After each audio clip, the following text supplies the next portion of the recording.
الشيطان الرجيم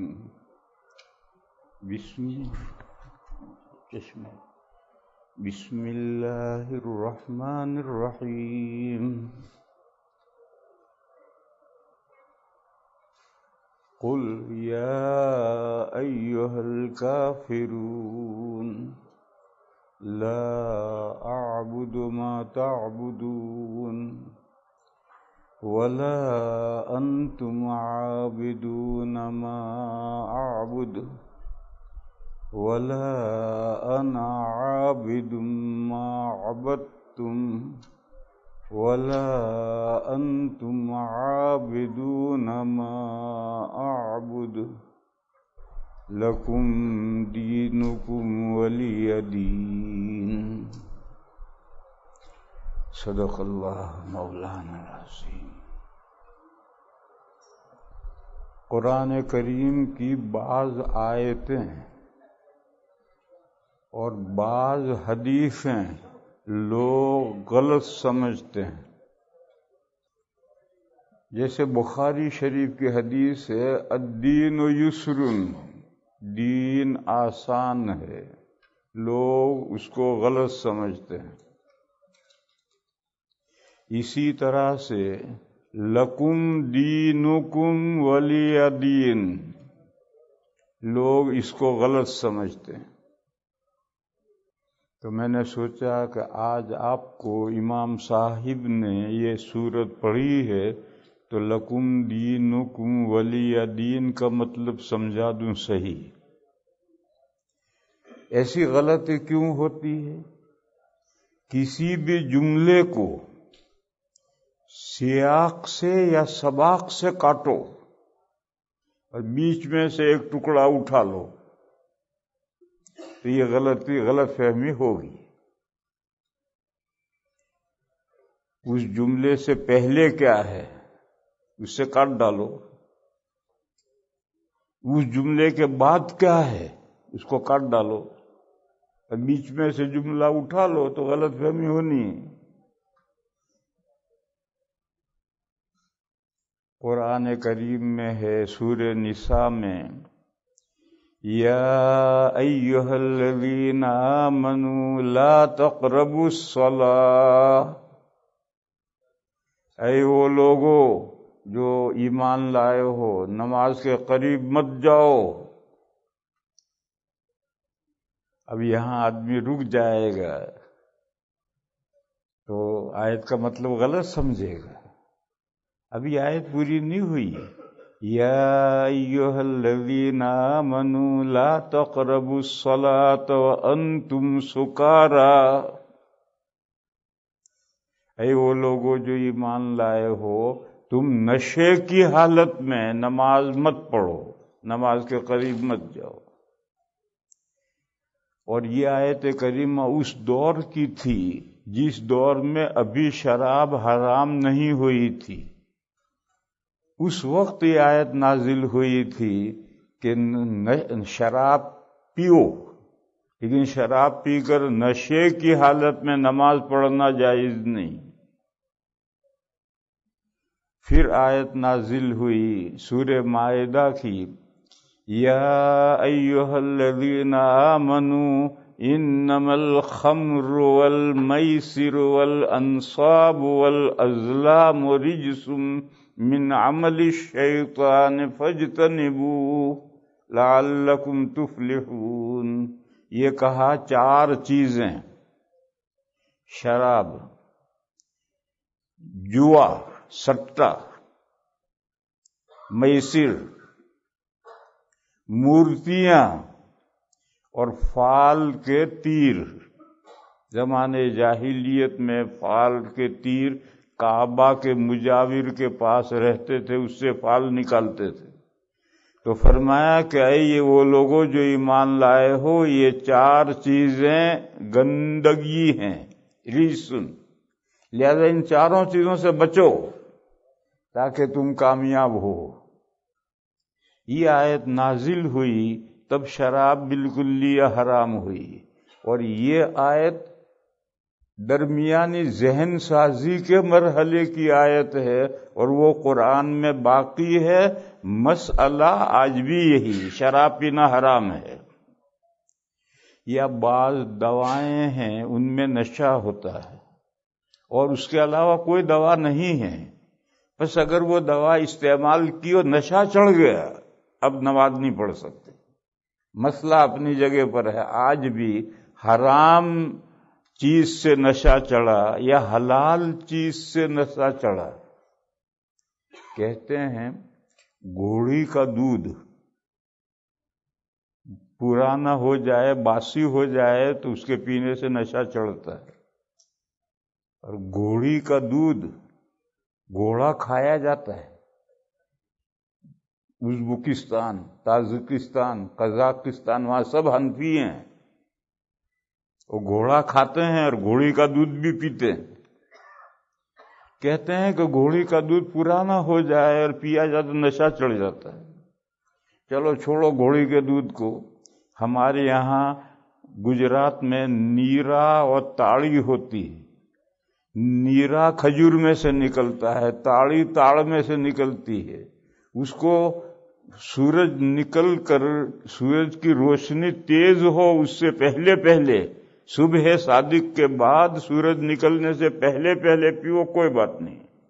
ہم بھی پیتے تھے جب راندیر میں پڑھاتا تھا میں، ہم بھی پیتے تھے، اور فجر سے پہلے وہ بیچنے والا آتا تھا، اور دھوپ نکلی اور دھوپ تیز ہو گئی، اب پیو گے تو نشہ ہو جائے، نشہ چڑھے گا۔ خیر، کوئی حرام چیز سے نشہ چڑھ گیا یا حلال چیز سے نشہ چڑھ گیا یا بے خبری میں نشہ چڑھ گیا تو مسئلہ یہی ہے کہ نشے کی حالت میں نماز پڑھنا جائز نہیں ہے۔ تو چونکہ مسئلہ یہی ہے اس لیے یہ آیت باقی ہے، ورنہ یہ آیت شراب کی حرمت کے درمیانی جو مرحلے تھے جس میں ذہن سازی کی تھی اس مرحلے کی آیت ہے۔ میں تو مثال یہ دے رہا ہوں کہ اگر کوئی پڑھتا پڑھتا یہاں رک جائے، یا ایھا الذین آمنوا لا تقربوا الصلاۃ، اور کہہ دے کہ اللہ نے نماز پڑھنے سے منع کیا ہے، جیسے اللہ نے فرمایا لا تقربوا الزنا، زنا کے نزدیک مت جاؤ، ایسے وہ کہے کہ زنا حرام ہے، نماز پڑھنا بھی حرام ہے، تو ایسا وہی پاگل کہے گا جو یہاں رک جائے اور اگلا ٹکڑا نہ پڑھے۔ تو پیچھے کا ٹکڑا اگر چھوڑ دیا جائے گا تو ابھی غلط فہمی ہوگی، اور کبھی اگلا ٹکڑا چھوڑ دیا جائے گا تو ابھی غلط فہمی ہوگی۔ اس صورت میں شروع صورت سے سارا چھوڑ دیا اور کہا لکم دینکم ولی دین، جو چاہو دھرم ریلیجن اختیار کرو، ہر ایک کو اختیار ہے، جس کا جو جی چاہے ریلیجن مذہب اختیار کرے، تمہارے لیے تمہارا دین ہے، میرے لیے میرا دین ہے۔ تو یہ غلط فہمی ہوگی، شروع کا حصہ پورا شروع کا حصہ کاٹ دیا تو اب اس جملے کا یہی مطلب نکلے گا۔ اس لیے کسی بھی جملے کو سیاق و سباق سے کاٹنا درست نہیں۔ ہجرت سے پہلے جب مکہ والوں کے ساتھ نبی پاک صلی اللہ تعالی علیہ وسلم اور مسلمانوں کی شدید کشمکش چل رہی تھی،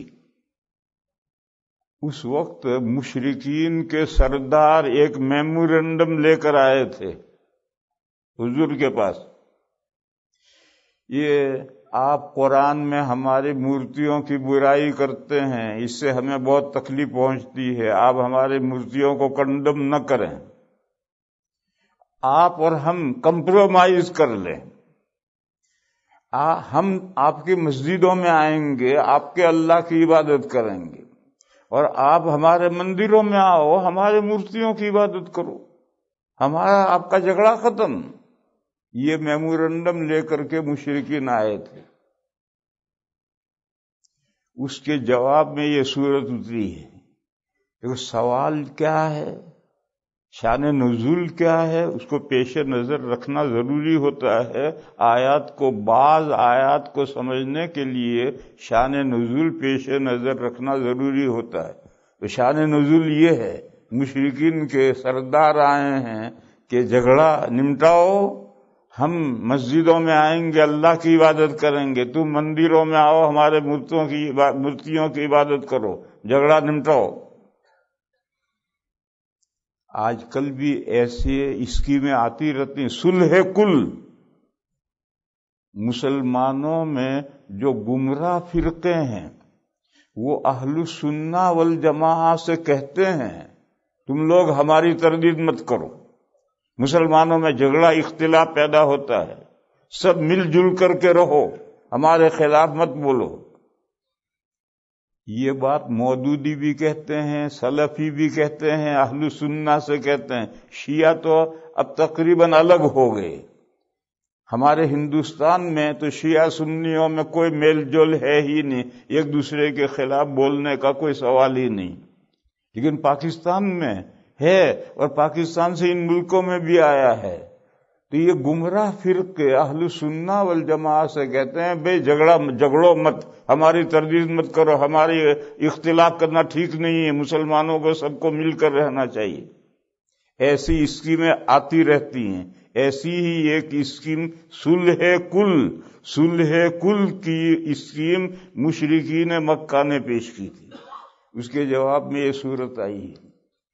اس جواب کو سمجھنے کے لیے ایک قاعدہ ہے، وہ علماء ہی سمجھ سکتے ہیں، دوسرے حضرات کے سمجھ میں مشکل سے آئے گا۔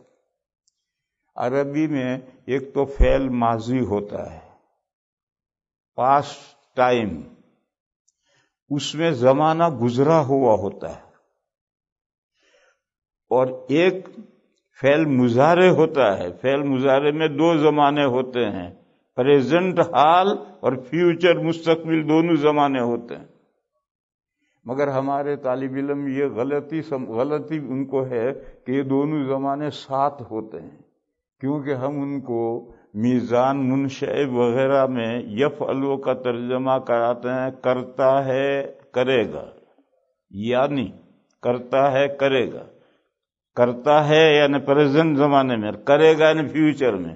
یہ دونوں ترجمے ساتھ کرواتے ہیں، تو ہمارے طالب علموں کو یہ غلط فہمی ہو جاتی ہے کہ مضارع میں یہ دونوں زمانے ساتھ ہوتے ہیں۔ ایسا نہیں، مضارع میں دونوں زمانے ہوتے ہیں، لیکن اگر آپ حال لیں گے تو پھر فیوچر نہیں ہوگا، اور فیوچر لیں گے تو حال نہیں ہوگا۔ اب ترجمہ ہونا چاہے کرتا ہے یا کرے گا، یا بڑھانا چاہیے بیچ میں، تو معلوم ہے کہ دو زمانے ساتھ نہیں ہوں گے، یہ زمانہ یا یہ زمانہ۔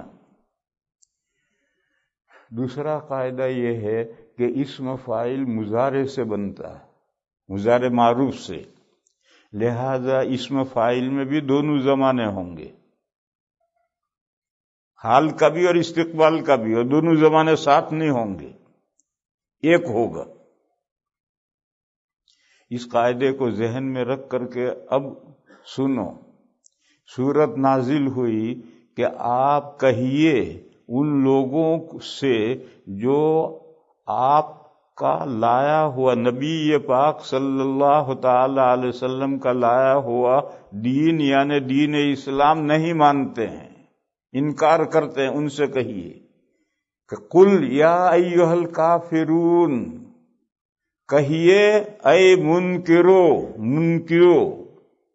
کافر آج کل گالی بن گیا ہے، اگر نن مسلم غیر مسلموں کو کافر کہا جائے تو مائنڈ کرتے ہیں، خاص طور پر یہودی اور عیسائی تو بہت زیادہ ناراض ہوتے ہیں، ہم کافر ہیں، ہم اللہ کو مانتے ہیں، اللہ کے رسولوں کو مانتے ہیں، اللہ کی کتابوں کو مانتے ہیں، ہم کافر ہیں۔ تو مت استعمال کرو اس لفظ کو۔ لفظ کافر کے معنی ہے ریجیکٹر، انکار کرنے والا، منکر، اور یہ تو ڈکشنری میں یہ معنی ہے، اور مراد ہے نبی پاک صلی اللہ تعالی علیہ وسلم جو دین اور قرآن لے کر آئے ہیں، اس کو جو بھی نہیں مانتا ہے وہ ہے نن مسلم۔ وہ نن مسلم، یہی کافر اور نن مسلم سیم ہیں، اور ہم ہندوؤں کو نن مسلم کہتے ہیں، غیر مسلم کہتے ہیں، برا نہیں مانتے، لیکن ہندوؤں کو بھی کافر کہتے ہیں تو برا مانتے ہیں۔ تو ایسا لفظ جس کو لوگ برا مانتے ہیں کیوں استعمال کیا جائے؟ ماموں کو ماموں کہنے سے کام چلتا ہے تو باپ کا سالہ کہنے کی کیا ضرورت ہے؟ خواہ مخواہ چڑانا، کیا ضرورت ہے باپ کا سالہ کہنے کی؟ ماموں جان کو خوبصورت لفظ استعمال کرو۔ تو فرمایا اے وہ لوگوں جو میرا لایا ہوا دین نہیں مانتے، سنو، پریزنٹ ٹائم میں تمہارے مندروں میں نہیں آ رہا، میں تمہارے مندروں میں آ کر تمہارے مورتیوں کی بند عبادت ورشپ میں نہیں کر رہا، اور تم میری مسجد میں بھی، ہماری مسجدوں میں بھی نہیں آ رہے، اور ہماری مسجدوں میں آ کر اللہ کی عبادت تم نہیں کر رہے۔ پریزنٹ ٹائم میں سچویشن یہ ہے۔ قل یا ایھا الکافرون لا اعبد، اعبد فعل مضارع ہے، اس میں حال کا زمانہ ہے، میں فی الحال نہیں عبادت کر رہا ان مورتیوں کی جن کی تم عبادت کر رہے۔ لا اعبد ما تعبدون ولا انتم عابدون ما اعبد، یہاں عابدون اسم فاعل میں بھی حال کا زمانہ ہے، اور تم فی الحال زمانے حال میں اس اللہ کی عبادت نہیں کر رہے جس کی میں عبادت کر رہا ہوں۔ یعنی پریزنٹ پوزیشن یہ ہے کہ ہم تمہارے مندروں میں نہیں آ رہے، تم ہماری مسجدوں میں نہیں آ رہے۔ پھر فرمایا سن لو، فیوچر میں بھی ایسا نہیں ہوگا۔ اب دونوں میں، حال مضارع میں اور اسم فاعل میں فیوچر کا زمانہ آئے گا۔ فرمایا کہ آئندہ بھی میں تمہارے مندروں میں نہیں آؤں گا اور تم ہماری مسجدوں میں نہیں آؤ گے، آئندہ بھی ایسا نہیں ہوگا۔ آج 1400 سال گزر گئے ہیں، آج تک تو ایسا ہوا نہیں۔ ہم مندروں میں نہیں گئے، وہ مسجدوں میں نہیں آئے، اور قرآن نے پیشین گوئی کی ہے کہ فیوچر میں قیامت کی صبح تک یہ نہیں ہوگا۔ تمہاری مسجدوں میں، مندروں میں ہم نہیں آئیں گے، ہماری مسجدوں میں تم نہیں آؤ گے، بس لکم دینکم ولی دین، تم اپنے مذہب پر رہو، میں اپنے دین پر ہوں، نو کمپرومائز۔ اس کا یہ مطلب ہے آیت کا کہ ہمارے اور تمہارے حق اور باطل میں کمپرومائز نہیں ہو سکتا۔ حق حق ہے، باطل باطل ہے۔ میرے بھائیوں، یہ جو اہل باطل، میں ایک مرتبہ حیدرآباد گیا تھا، تو جیسے لوگ کوئسچن کرتے ہیں، وہاں کسی نے کہا مودودی جماعت کے بارے میں کیا حکم ہے، تو میں نے بیان کیا۔ تو دوسرے دن مودودی حضرات کا ایک ڈیپوٹیشن میرے پاس آیا، اور انہوں نے مجھ سے کہا کہ آپ نے کل ہمارے بارے میں یہ کہا وہ کہا، اور ہمارے اس شہر میں تو ہم سب مسلمان مل جل کر رہتے ہیں، آپ نے اختلاف کی بات کی۔ تو میں نے ان سے کہا کہ جب دودھ کے ساتھ پیشاب کو ملا کر رکھو گے تو پیشاب دودھ نہیں بننے کا، دودھ ناپاک ہو جائے گا۔ اگر اہل باطل کے بارے میں ہم زبان نہیں کھولیں گے تو نقصان اہل حق کا ہوگا، باطل کو تو بڑھاوا ملے گا، آگے بڑھنے کا موقع ملے گا۔